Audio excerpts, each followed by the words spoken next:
So basically इस lecture में हम लोग ये देखने जा रहे हैं कि हम टेबल्स पे कैसे काम कर सकते हैं रिएक्ट जेएस के अंदर। सो इसके लिए मैं एक नई फाइल बना लेता हूँ पहले। ये सब कुछ हम हटा देंगे यहाँ से और यहाँ जाके एक नया कंपोनेंट बना लेंगे और मैं इसको दे रहा हूँ नाम माई टेबल करके .js और इसको app.js में इंटीग्रेट कर देते हैं। RFCE save and my table. Okay, so basically एक बार गो थ्रू करके देखते हैं। यहाँ पे एक वार्निंग है कि हमें माई एनिमेशन हटाना है यहाँ से, तो एक बार इसको रिमूव कर देते हैं, सेव करते हैं एंड चेक करते हैं हमारे पेज को। सो हमें माई टेबल आ गया है हमारे पास, ठीक है। होपफुली सब कुछ सही से काम कर रहा है। नाउ नेक्स्ट चलते हैं। सो यहाँ पे जाके हम माई टेबल के अंदर एक टेबल क्रिएट करने जा रहे हैं। थोड़ा सा डिजाइनिंग करेंगे इसकी और थोड़ा सा इसको पर्टिकुलर तरीके से यूज करेंगे। तो यहाँ जाएंगे और जो टेबल मैं क्रिएट कर रहा हूँ वो क्रिएट कर रहा हूँ एक लिस्ट के थ्रू। तो मैं बना लूंगा यहाँ पे कॉन्स्ट लिस्ट करके एक वेरिएबल और यहाँ पे जाके एरे बना लेंगे और उस एरे का ऑब्जेक्ट बना लेंगे और इसके अंदर जाके हम एक आईडी डाल देंगे, जैसे मैंने डाल दिया पे 1 और यहाँ पे मैं ले लेता हूँ एक नेम करके, दैट इज रवि करके ले लेते हैं, रवि कॉमा यहाँ पे ले लेते हैं फीस करके एक एट्रीब्यूट और फीस हम यहाँ पे डाल देते हैं फॉर एग्जांपल 2000 करके। अब सेम ही एट्रीब्यूट को कॉपी कर लेंगे यहाँ से, यहाँ पे जाएंगे, इसको कॉपी करेंगे एंड कॉपी करके पेस्ट करेंगे। यहाँ पे आईडी चेंज करके 2 कर देंगे, नाम हम राम कर देते हैं यहाँ पे एंड फीस हम 4000 कर देते हैं, सेव। सो बेसिकली यहाँ तक हमने लिस्ट क्रिएट कर ली है। नाउ नेक्स्ट पोर्शन में हमें क्या काम करना है, इस लिस्ट को हम लोग हुक यूज करेंगे और रेंडर करेंगे टेबल के अंदर। तो अब यहाँ पे क्या करेंगे, यहाँ पे जाएंगे और एक हुक बना लेंगे। तो मैं लगाता हूँ कॉन्स्ट और यहाँ पे बना लेता हूँ लिस्ट कॉमा और नाम देता हूँ इसका सेट लिस्ट करके एंड यहाँ पे आता हूँ और यहाँ पे आके लगाता हूँ यूज स्टेट और इनिशियलाइज करते हैं इसको लिस्ट से। तो ये मैंने हुक क्रिएट कर लिया यहाँ पे। ना हुक क्रिएट करने के बाद हम जाते हैं हमारे इस डिव के अंदर और इस डिव के अंदर जाके एक टेबल टैग लगा लेते हैं। लगा लिए, टेबल टैग के अंदर लगाएंगे मैप फंक्शन। सो मैं लिखूंगा लिस्ट डॉट मैप और मैप हमारा जो बनेगा वो एक एरो फंक्शन से बनेगा इस तरीके से।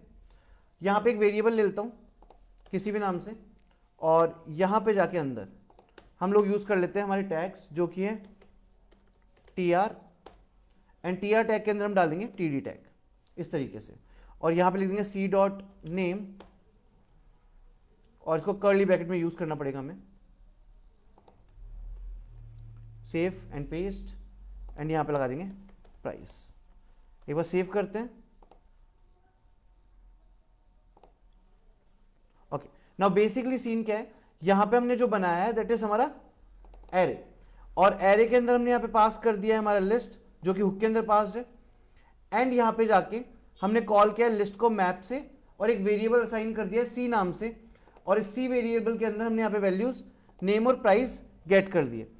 एक कॉल बैक में इशू आ रहा है वो हम एक बार सॉर्ट कर लेंगे। तो अभी हमें कुछ बनता हुआ दिख नहीं रहा ना, यहां आते हैं और यहां पे आके एक बार इसको चेंज कर लेते हैं,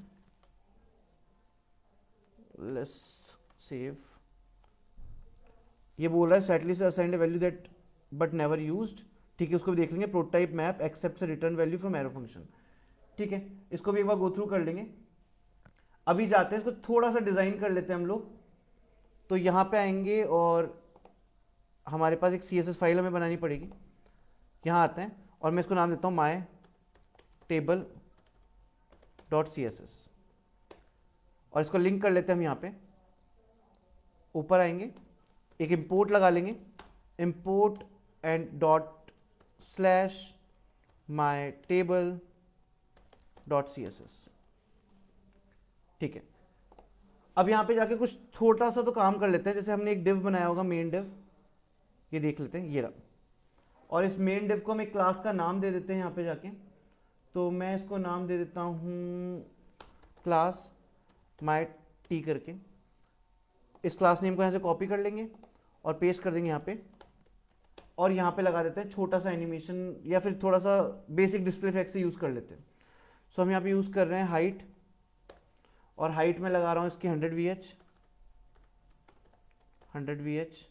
साथ में मैं इसको देता हूँ डिस्प्ले फ्लेक्स, और लगा देते हैं जस्टिफाई कंटेंट, इसको देते हैं सेंटर, अलाइंग आइटम्स सेंटर। साथ में हमारे पास टेबल और TR है, उन पे भी थोड़ा सा काम करते हैं, टेबल TR, और इसको हम देते हैं विड्थ ऑफ अराउंड 200 पिक्सल की देते हैं। साथ में यहाँ पे एक हाइट दे देते हैं, ये हम दे रहे हैं 30 पिक्सल, और एक बैकग्राउंड कलर दे देते हैं इसको, और वो हम देते हैं ब्लू करके।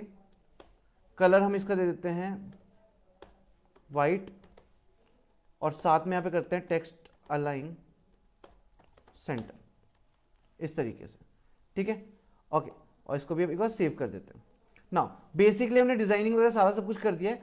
अभी दिक्कत क्या आ रही है वो समझाता हूँ, कि बेसिकली हमने यहाँ पे ना जो हमारी लिस्ट थी उस लिस्ट को ऐसे फेच करवा लिया। फेच करवाने के बाद हमने यहाँ पे यूज स्टेट लगा लिया, और यूज स्टेट लगाने के बाद जो वैल्यूज है वो किस में आएगी, लिस्ट के अंदर आएगी, ठीक है। बट और इनिशियल वैल्यू हमने किस में दी है, इस लिस्ट नाम के वेरिएबल के अंदर, यहाँ पे, ठीक है। इसको हमने यहाँ पे डाला, यहाँ डालने के बाद हमने सारी वैल्यूज किस में आ गई, लिस्ट में आ गई। हमने लिस्ट पे मैप लगाया, और मैप लगा के इसमें से एक कॉल रिटर्न करवाया, वो है सी के अंदर।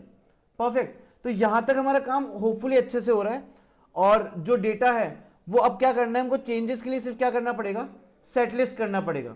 तो होपफुली शायद इतना आपको एक बार समझ में आया होगा कि आपने एक लिस्ट बनाई, लिस्ट बनाने के बाद आपने उसका एक हुक क्रिएट कर लिया, यहाँ पे आपने सारी वैल्यूज किस में ले ली, लिस्ट नाम के एक वेरिएबल में, और करंट स्टेट इसकी सेट कर दी लिस्ट पे, जो ये डेटा हमारा आ रहा है उस पर। अब हमें क्या करना पड़ेगा, चेंजेस के लिए सिर्फ सेट स्टेट करवाना है, और जो डेटा था वो डेटा मैंने किस में दिखा दिया है, यहाँ टेबल फॉर्मेट में यहाँ पे दिखा दिया है। ये विजिबल नहीं हो रहा है क्योंकि हमको एरर किसके लिए, एरर हमें सेट लिस्ट के लिए, कि सेट लिस्ट हमने असाइन किया है बट उसको यूज अभी तक नहीं किया है। बस ये पर्टिकुलर एक ही एरर हमारे पास है। इस एरर के लिए आई विल होप कि आप लोग इसका सेट स्टेट क्रिएट करें खुद से, और सेट स्टेट क्रिएट करने के बाद आप इसको खुद रिजॉल्व करें, ठीक है। सो मैं एक बार के लिए यहां तक आपके लिए रख रहा हूं, जहां तक मैंने आधा काम कर दिया इस प्रोजेक्ट का, आप हाफ एन आवर काम कंप्लीट करके लाना। अगर नहीं हो पाता है तो नेक्स्ट लेक्चर में इसको डिस्कस कर लेंगे। So thank you so much for this lecture.